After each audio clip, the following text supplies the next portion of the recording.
오늘은 룻기 1장 6절부터 14절까지를 중심으로 룻은 나오미를 붙쫓았더라 라는 제목으로 말씀을 나누고자 합니다. 오늘 본문의 말씀 7절을 보면 세 여인이 길을 걸어가는 것을 볼 수 있습니다. 세 사람은 시어머니와 두 며느리였습니다. 이들은 모두 남편을 잃고 자식이 없는 참으로 가련한 여인들이었습니다. 이 세 사람이 지금 모압 땅을 나와서 시어머니 나오미의 고향 유다 땅으로 향하고 있습니다. 이 여인들이 길을 나서게 된 이유가 6절에 소개되어 있습니다. 룻기 1장 6절 그 여인이 모압 지방에서 여호와께서 자기 백성을 돌보시사 그들에게 양식을 주셨다 함을 듣고 이에 두 며느리와 함께 일어나 모압 지방에서 돌아오려 하여. 나오미는 지금 모압 땅에서 남편과 두 아들을 잃고 소망 없이 살고 있었습니다.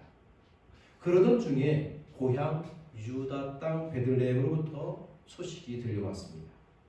여호와께서 자기 백성을 돌보시사 양식을 주셨다는 소식입니다. 여러분, 여기서 여호와 하나님이 어떤 분입니까? 하나님은 자기 백성을 돌보시는 분입니다. 백성들이 흉년과 기근, 슬픔과 괴로움 속에 살도록 영원히 내버려 두시는 분이 아닙니다. 하나님은 그들을 돌보시고 그들에게 필요한 것을 공급해 주시는 분이십니다. 그래서 신명기 11장에 보면 내 하나님 여호와께서 돌보아 주시는 땅이라 연초부터 연말까지 내 하나님 여호와의 눈이 항상 그 위에 있느니라 했습니다. 하나님은 백성들이 사는 땅을 돌봐두시고 그들을 연초부터 연말까지 항상 지켜보시는 분이죠. 그들에게 필요한 것이 무엇인지를 이해하시고 그것을 채워주시고 그것을 공급해 주시는 하나님. 하나님께서 그 땅을 돌보셨다는 말을 오늘 우리에게 적용하면 우리의 생업과 우리의 가정과 우리의 자녀를 돌보신 분이고, 그리고 한 걸음 더 나아가서는 우리 자신을 돌봐주시는 분이다 라고 말할 수 있습니다. 2020년은 참으로 다사다난한 날들의 연속이지만 그래도 우리의 직장과 가정과 자녀들 그리고 우리 자신들은 여전히 하나님의 돌보심에 있다는 과정이 있다는 것을 믿으시기를 바랍니다. 여러분, 룻기의 시대적 배경은 사사시대입니다. 사사시대의 역사를 기술하고 있는 것이 바로 사사기인데, 사사기를 읽다 보면 반복적 패턴을 발견하게 됩니다. 이스라엘 백성이 타락하면 하나님이 징계하시고 그 징계로 인하여 이스라엘 백성이 회개하면 하나님께서 사사를 세워 이스라엘을 구원해 주시는 자비를 베풀어 주십니다. 하나님의 징계는 주변 나라들을 통하여 이스라엘을 공격하기도 했지만 흉년과 기근이라는 방식을 통하여 이스라엘을 징계하기도 합니다. 오늘 룻기 1장은 고향 땅 베들레헴에 흉년이 들었다는 이야기로 시작합니다. 베들레헴은 빵집이라는 뜻이고 곡간이라는 뜻이기도 합니다. 그만큼 풍요로운 땅이었죠. 그러나 그 땅에 흉년이 든 것은 무슨 이유입니까? 그것은 어떻게 보면 이스라엘 백성들의 잘못된 삶 때문에 하나님이 주신 징계일 수 있습니다. 그러나 이 하나님이 주신 흉년을 맞이하여 엘리멜렉은 이 먹을 것을 찾아 모압 땅으로 이민을 합니다. 모압 땅으로 간 엘리멜렉과 나오미 그리고 두 아들 말론과 기럝. 그러나 이들은 먹을 것을 찾아 모압으로 갔지만 먹을 것을 찾아간 모압에서 자신의 생명을 잃고 맙니다. 그래서 나오미는 울타리와 같은 남편도 잃어버리고 미래의 소망이라고 말할 수 있는 두 자녀도 잃게 됩니다. 나오미에게 있어서 모압 땅은 슬픔과 좌절의 땅이었습니다. 바로 그때 베들레헴으로부터 소문이 들린 겁니다. 여호와께서 그 백성을 돌보시사 양식을 주셨다. 양식을 주셨다는 말을 다른 말로 하면 여호와께서 그 백성들에게 새로운 회복을 허락해 주셨다는 기쁨의 소식이 들렸습니다. 여러분, 우리 인생도 마찬가지입니다. 우리가 지금 흉년을 만나고 기근을 만나고 광야와 같은 슬픔을 만났다 할지라도 그것은 각자 시간의 길이와 깊이가 다를지는 몰라도 언젠가는 이 고난은 끝이 있습니다. 광야는 영원히 사람이 살 곳이 아니라 지나가는 곳입니다. 마찬가지로 우리에게 광야와 같은 슬픔이 왔을 때, 광야와 같은 어려움이 왔을 때 그 광야의 시간도 지나가고 끝이 있음을 이해해야 합니다. 혹시 여러분 중에 지금 인생의 광야와 같은 광야 같은 시간을 지금 지나고 있다면 광야의 삶은 인내의 삶이요 하나님께서 지나가게 하시는 그 마지막 때를 기다리는 시간입니다. 잘 인내하고 끝까지 기다려 하나님의 은혜의 회복을 맛보시는 여러분이 되시기를 소망합니다. 6절 말씀에 하나님께서 자기 백성과 그들을 돌보셨다고 했는데 그 자기 백성과 그들이라고 하는 단어에 우리의 이름과 우리가 기도하고 있는 대상의 이름을 넣어 보십시오. 그리고 양식이라는 단어에 여러분이 기도하는 간절한 기도의 제목과 소원을 한번 넣어 보십시오. 그러면 저는 이렇게 적용될 수 있겠다 생각합니다.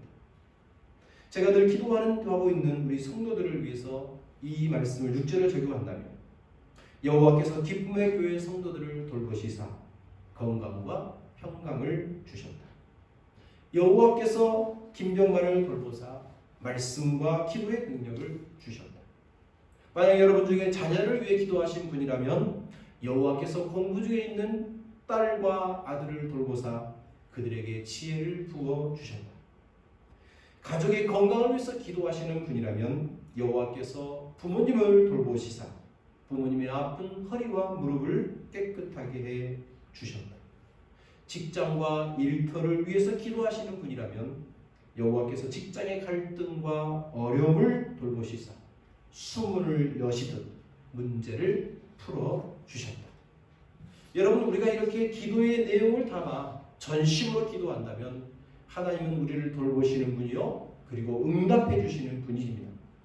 그러기에 우리가 믿고 신뢰하는 하나님은 지금 힘들고 어려운 현실 앞에서 우리가 하나님의 돌보심을 구하고 하나님의 은총을 구하며 기도할 때 하나님은 반드시 이 고난의 시간을 지나가게 하실 것이며 지금도 우리를 위하여 일하고 있는 하나님은 반드시 우리에게 회복의 날들을 허락해 주실 것입니다. 나오미는 고향 땅 베들레헴에서 들려오는 복된 소식을 듣고 그 자리에서 일어나 모압 땅을 떠나기로 결심하고 두 며느리와 함께 길을 나섰습니다. 사랑하는 성도 여러분, 우리가 복된 소식을 듣고도 그 자리에서 일어나려고 하지 않는다면, 그 자리에 여전히 고수하고 있다면 하나님께서 베푸시는 은혜를 기적처럼 경험할 수는 없습니다. 하나님께서 우리를 돌보시고 하나님께서 우리를 도우시는 그 은혜를 맛보려면 과연 그렇게 될 것인가라는 불신과 의심의 마음을 털어버리고 믿음의 모험을 시작해야 합니다. 하나님의 기적의 은총을 우리의 삶으로 경험하기 위해서는 기쁜 소식을 듣고 행동하는 결단이 필요합니다. 그럴 때에 하나님의 기적은 우리의 손에 잡히는 현실이 되는 것입니다. 나오미와 두 며느리 룻과 오르바는 이제 그 자리에서 일어나서 떠나게 되었습니다. 이제 7절입니다. 있던 곳에서 나오미는 두 며느리도 그와 함께하여 유다 땅으로 돌아오려고 길을 가다가, 여러분 7절을 보면 있던 곳에서 나왔다고 이야기합니다. 여러분, 이 있던 곳은 모압 땅이죠. 그러나 이 모압 땅은 나오미가 생각하는 입장에서의 모압 땅과 두 며느리가 바라보는 입장이 다릅니다. 나오미에게 있어서 모압 땅은 흉년을 피해서 도망쳤던 희망의 땅이기도 했습니다. 그러나 그 땅에서 10년을 사는 동안 남편도 잃고 사랑했던 두 아들도 잃어버린 곳이었습니다. 그러기에 나오미는 연속적인 3번의 슬픔을 가슴에 묻었던 고통의 땅이 나오미였습니다. 그 모압이었습니다. 나오미에게 있어 있던 곳은 아픔과 슬픔과 괴로움과 좌절을 경험한 곳입니다. 그러기에 나오미에게서 모압은 애증의 공간이죠. 그렇지만 나오미의 두 며느리인 룻과 오르바에게 있어서 있던 곳은 좀 더 다릅니다. 두 며느리에게 있어서 모압은 고향입니다. 그곳엔 이미 부모님도 계시고 형제도 있고 일가 친척도 있고 친구들도 함께 있습니다. 그들이 태어나서 자라고 성장하면서 수많은 축복이 남겨져 있는 곳입니다. 한때 외국 남자, 이스라엘 남자와 국제 결혼하여 행복하기도 했지만 잠시 행복했던 신혼이 끝나고 남편을 잃어버린 슬픔도 있지만 슬픔보다도 어쩌보면 자신의 인생의 추억과 돌봄이 더 많이 남아있는 곳이 모압입니다. 그러기에 이 두 며느리의 입장에서 모압을 떠나는 것은 쉬운 결정이 아니었습니다. 그러나 놀랍게도 이 두 며느리는 시어머니와 함께 있던 곳을 박차고 하나님께서 은혜를 베푸시는 땅을 향하여 걸어 나오기를 시작한 것입니다.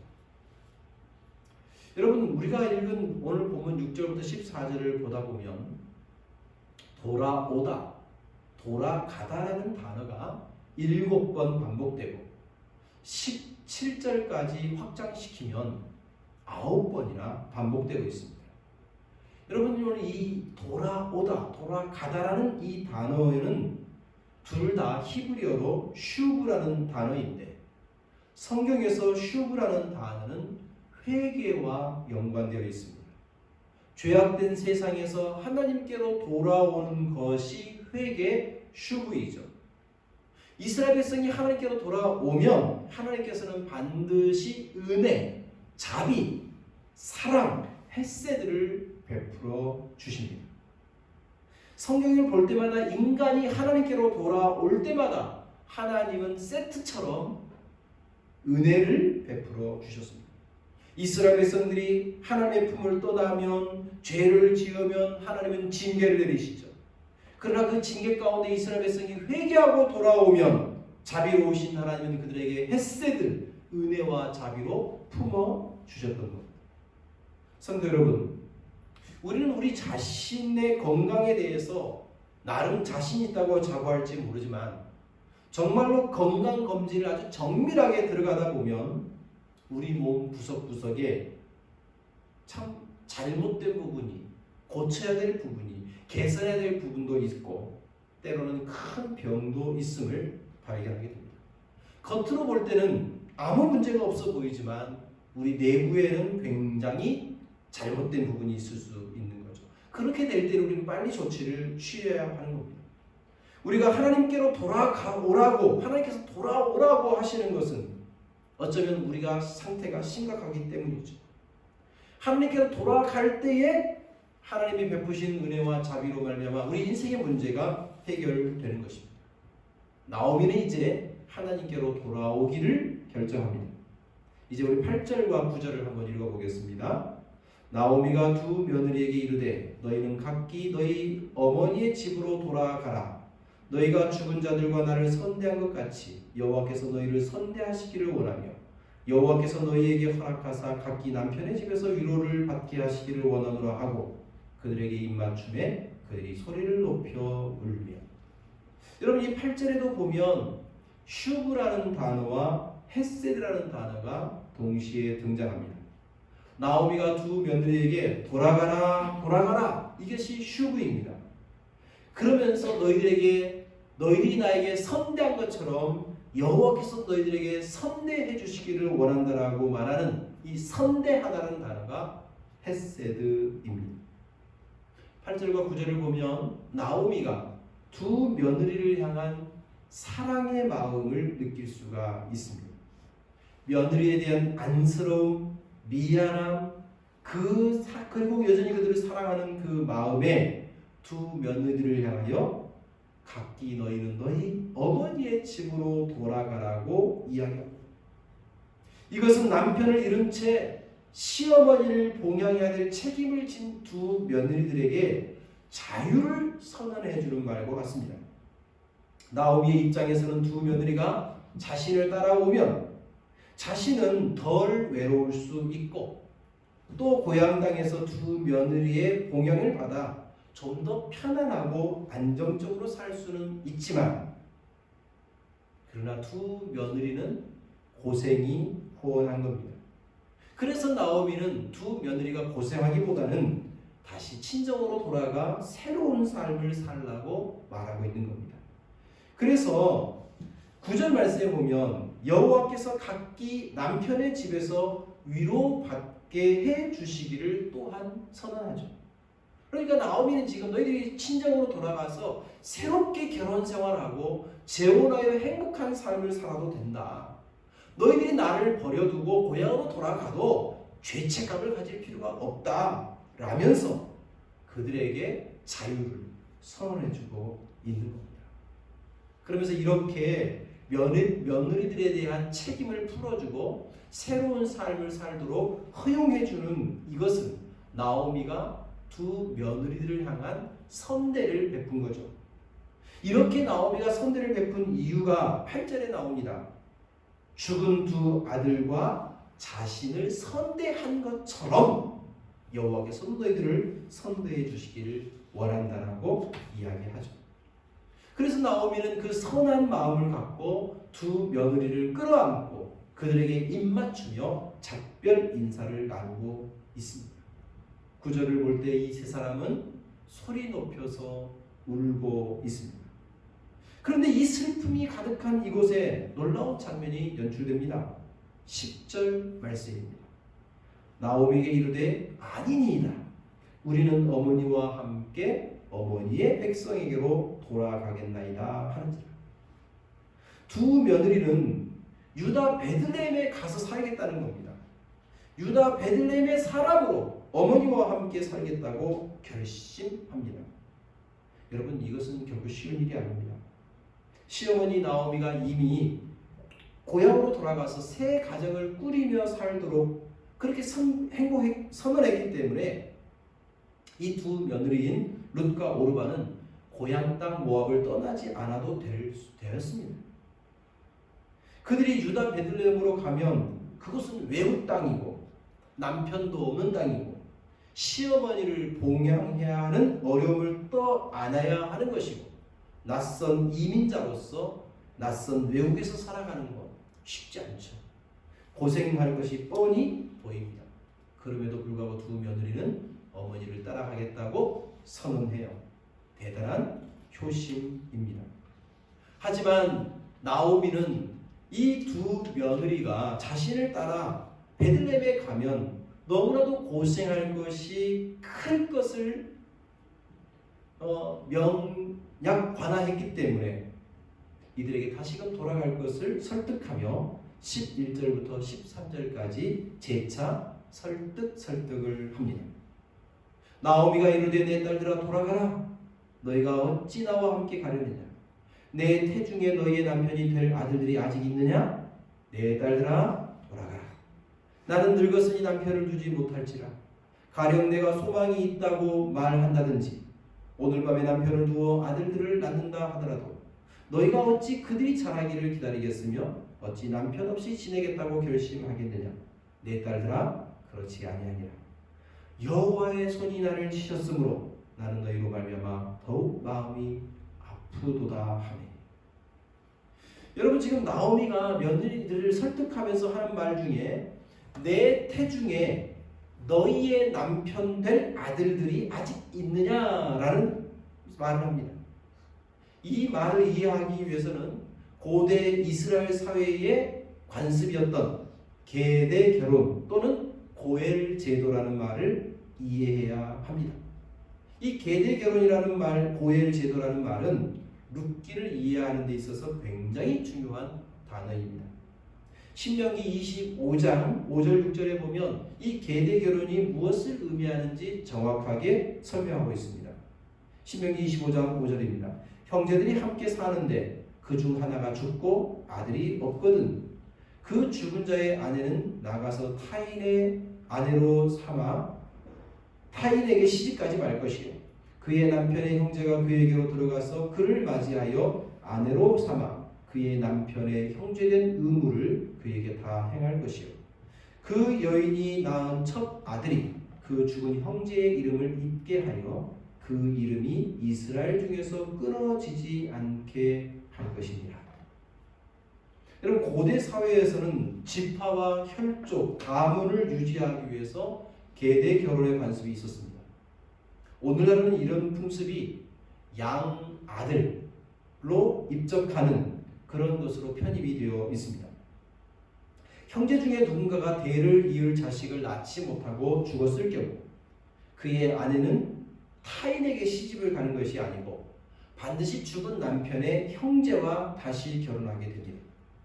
그래서 그 사이에서 태어난 첫 번째 아들이 죽은 형제의 가문의 대를 잇도록 하는 것이 계대 결혼 고엘 제도라는 거예요. 이 내용을 잘 소개하고 있는 것이 창세기 38장입니다. 창세기 38장을 보면 유다에게 3명의 아들 엘과 오난과 셀라가 있습니다. 유다는 그 큰아들 엘을 위하여 다말이라고 하는 며느리를 맞이합니다. 그런데 창세기 38장 7절에 보면 엘이 여호와 보시기에 악함으로 여호와께서 그를 죽이십니다.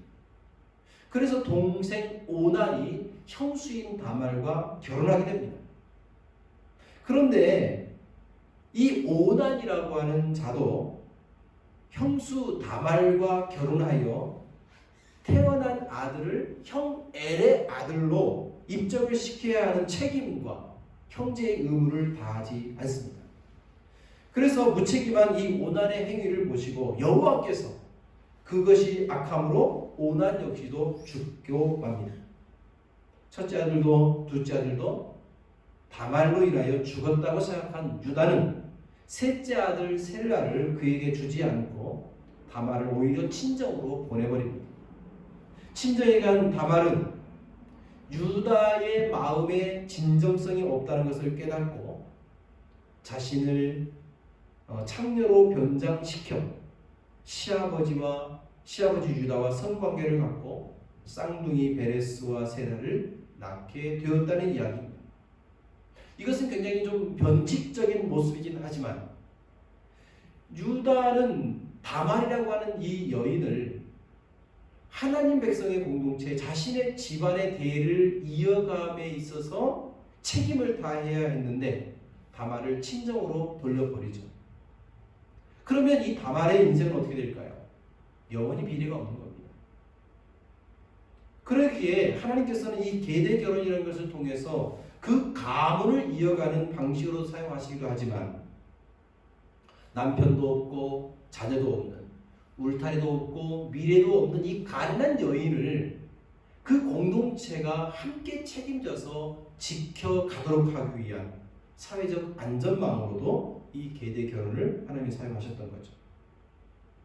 어쨌든 간에 오늘 본문으로 돌아와서 룻기를 보면 두 며느리들이 나오미를 따라 유다 베들레헴에 오게 된다면 이 두 며느리들이 결혼을 하려면 어떻게 됩니까? 나오미가 낳은 아들들과 결혼을 해야 되는 상황이죠. 그러나 오늘 나오미의 말대로 나오미는 아들을 낳을 수 있다고 장담할 수 없습니다. 만약에 그 아이를 낳는다 할지라도 그들이 성인으로 자랄 때까지 얼마나 오랫동안 기다려야 될지도 모릅니다. 그리고 그러기에 그 오랜 시간 두 며느리들이 남편도 없이 홀로 된 시어머니를 봉양하며 살아가는 것은 두 며느리의 입장에서 너무나도 고통스러운 시간이기에 나오미는 선한 마음으로 두 며느리들에게 자유를 선언해주고 있는 겁니다. 이러하면서 나오미는 자신이 13절에 보면 자신은 여호와의 손이 나를 쳤으므로 라고 말하면서 더 이상 자신으로 인하여 자녀가 출산할 수 없음을 이야기하면서 두 며느리들에게 돌아갈 것을 강력하게 설득하고 있는 겁니다. 자, 이 나오미의 설득에 며느리들이 어떻게 반응합니까? 14절입니다. 함께 읽어볼까요? 그들이 소리를 높여 다시 울더니 오르바는 그의 시어머니에게 입맞추되 룻은 그를 붙쫓아가라. 이 시어머니 나오미의 설득에 오르바가 먼저 반응합니다. 오르바는 그 시어머니에게 입맞추고 모압 땅으로 되돌아갑니다. 그러나 룻은 시어머니 나오미를 어떻게 했습니까? 붙쫓았다라고 표현합니다.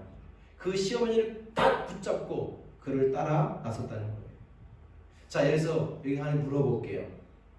오늘 이 14절에서 누가 시어머니 나오미의 말에 순종한 사람입니까? 오르바가 순종한 사람이죠. 그러면 시어머니 나오미의 말을 불순종하는 여인은 누굽니까? 룻입니다.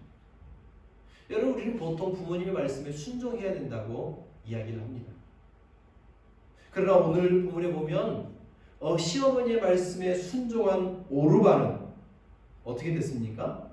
시어머니의 말에 순종하여 시어머니와 작별하고 이제 고향으로 돌아갔습니다. 우리가 볼 때 오르바가 시어머니의 부탁대로 나오미를 따라오지 않고 고향으로 돌아가는 것은 비판받을 일은 아닌 것처럼 보입니다.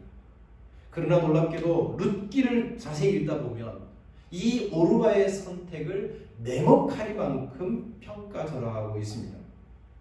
오르바는 그의 시어머니에게 입맞추되, 이 말은 룻의 행동과 전혀 다른 행동을 했다는 겁니다. 그러면 오르바는 어머니와 작별하고 고향된 것을 우리는 이 본문 말씀에서는 무조건 비난할 수는 없지만 15절에 보면 이 오르바의 선택이 어떤 의미를 가지고 있는지 추가적인 부과되고 있는 설명을 통해 오르바의 선택이 무엇을 의미하는지를 알게 됩니다. 그리고 15절 한번 읽어볼까요? 시작. 나오미가 또 이르되 보라, 내 동서는 그의 백성과 그의 신들에게로 돌아가라니 너도 너의 동서를 따라 돌아가라 하니. 여러분, 15절에 오르바가 어머니와 작별하고 자신의 친정으로만 돌아가는 것을 의미하지 않고 뭘 설명하여 부과하는 것이 그들의 신들에게로 돌아갔다라고 이야기합니다. 오르바는 시어머니와 작별의 키스를 하고 고향 모압 땅으로 돌아가서 재혼하여 아들, 딸을 낳고 행복하게 살았는지는 모릅니다. 문제는 이 다음부터 오르바에 대한 이야기가 성경 어디에도 나오지 않는다는 것입니다. 룻기는 자기 백성과 자기 신들에게 돌아간 오르바에 대해서 아무런 관심을 더 이상 기울이지 않습니다. 오르바는 이제 성경에서 완전히 소멸된 존재가 되고 말았습니다. 하지만 룻은 달랐습니다. 유대인 전통에 의하면 룻기는 오순절, 곧 맥추절에 공개적으로 낭독되어지는 성경이었습니다. 오순절이 되면 유대인들은 자신의 선조인 다윗을 생각하며 다윗의 증조 할머니 격인 룻을 추모하며 이 룻기를 읽고 있습니다. 뿐만 아니라 마태복음 1장에 보면 이 룻은 아브라함과 다윗과 예수 그리스도라고 하는 이 구원사에게 거대한 족보의 한 축을 담당하는 예수 그리스도의 조상으로 룻은 기록되고 있습니다. 이처럼 한 사람은 자기 백성과 자기 신들에게 돌아감으로 행복한 삶을 살았을는지는 모르지만 그의 이름은 성경에서 완전히 사라지고 소멸되고 말았습니다. 그러나 또 다른 한 사람은 그가 설령 부모에게 불순종했다 할지라도 그 이 룻이라는 여인은 유대인에게 존경받는 다윗 왕, 그리고 온 인류를 구원하신 예수 그리스도를 이어가는 징검다리가 되게 했고 오늘까지도 이스라엘 백성들에게 기억되어지는, 그리고 성경에서 현숙한 여인의 대표로 소개되고 있는 겁니다. 그래서 요한계시록 20장 15절에 보면 누구든지 생명책에 기록되지 못한 자는 불못에 던져진다 라고 했습니다. 여러분, 많은 사람들이요 이 땅에서 행복하게 사는 것에 관심이 많습니다. 돈을 모아 여행을 가는 것을 즐기고 유흥과 오락을 즐깁니다. 그러나 예수님을 마음에 모시지 않으면 그 세상의 즐거움이 아무런 소용이 없는 거죠. 생명책에 기록된 사람은 영원한 하나님 나라에 가지만 생명책에 기록되지 않는 사람은 영원히 꺼지는 불못에 던져집니다. 오르반은 눈앞의 현실을 택합니다. 그래서 비록 행복하게 살았을는지는 모르지만 그는 모압 사람들이 섬기는 신들을 섬기며 살게 되었습니다. 이로 인하여 오르반은 더 이상 성경책에 기록되지 않을 뿐만 아니라 영적으로 생명책에서 지워진 존재가 되고 말았던 것이죠. 그러나 룻은 달랐습니다. 룻은 부모님께는 불순종한 것처럼 보였지만 그러나 그는 시어머니 나오미의 말을 거역하고 나오미가 섬기는 하나님을 향하여 붙쫓았음을 성경은 기록해주고 있습니다. 여러분, 우리가 선택을 할 때에 미래를 모르기 때문에 긴장감이 있습니다. A를 선택할 것인가 B를 선택할 것인가. 만약 이 선택의 결과를 뻔히 알고 있다면 우리는 긴장감 없이 더 나은 걸 선택할 수 있습니다. 그러나 어떤 선택을 하느냐에 따라 결과가 달라질 것을 예상하고 결과를 모르기 때문에 우리는 선택에 항상 두렵고 갈등을 하게 되죠. 그러나 여러분, 오늘 나오미와 오르바도 자신들이 선택할 때 어떤 미래가 기다리고 있었는지 몰랐을 것입니다. 그래서 선택하는 것이 두려웠을 것입니다. 그러나 오르바는 현실적인 문제를 따라서 자신의 선택을 했고 나오미는 현실적으로 힘들고 어렵지만 그래도 그 일이 나름 선택을 한 거예요. 이 선택 이면에 무엇이 있습니까? 모압이라고 하는 곳에서 여호와께로 되돌아오는 선택을 한 것인지 아니면 여호와로부터서 멀어져 모압으로 돌아가는 선택을 한 것인지에 따라 결과가 달랐습니다. 여러분, 우리 인생의 선택에 있어서 하나님께로 돌아가는, 하나님께로 가까워지는, 하나님을 향한 선택이 우리 가운데 있어지기를 소망합니다. 우리가 그렇게 하나님을 향한 선택을 한다 할지라도 미래가 항상 우리가 원하는 대로 풀리진 않을 수 있습니다. 그러나 하나님을 향한, 하나님을 위한, 하나님께로 돌아가는 선택은 항상 하나님의 헤세드와 자비로 품어지는 결과가 나타납니다. 그러기에 당장 힘들고 당장 어려워 보인다 할지라도 하나님을 위한 선택은 하나님의 언제나 자비와 긍휼과 회복이 있음을 우리는 기억해야 할 것입니다. 부디 우리의 삶의 순간순간 선택할 때마다 하나님께로 돌아가는, 하나님께로 가까이 가는, 하나님을 향한 믿음의 선택을 내리는 이 시대에 살아가는 룻이 되시기를 주님의 이름으로 축복합니다. 기도하겠습니다. 하나님 아버지, 고맙고 감사합니다. 우리 인생에도 하나님이 들려주시는 은혜의 소식, 기쁨의 소식을 들을 때 그 소식을 듣고 결정을 내려야 될 때가 있습니다. 하나님이 당신의 백성을 돌보신다는 소식을 들을 때마다 하나님께로 돌아가는, 하나님께로 가까이 가는, 하나님을 향한 선택이 우리 가운데 이루어지게 해 주옵소서.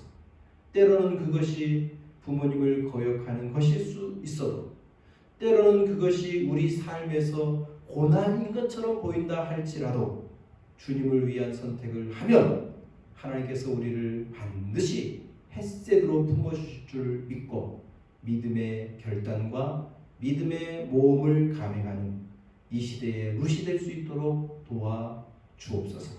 감사드리며 예수님의 이름으로 기도드립니다. 아멘.